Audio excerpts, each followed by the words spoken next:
My art practice is really just about making stuff in the context of my life. So, like, kids are in the backyard right now, and if you guys weren't here, I would be priming canvases or painting, just trying to work as a way of living. I think that's all there is to it.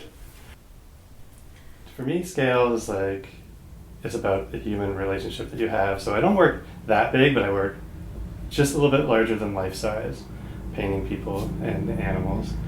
And to me, that's how you relate to somebody. Like, you sort of you see them as slightly bigger than life when you're talking to them. And then I work really small in a format that would fit in your hands, because that's the other way that, like, you relate to things, is like touching and holding things. So those are two natural formats for me to work in.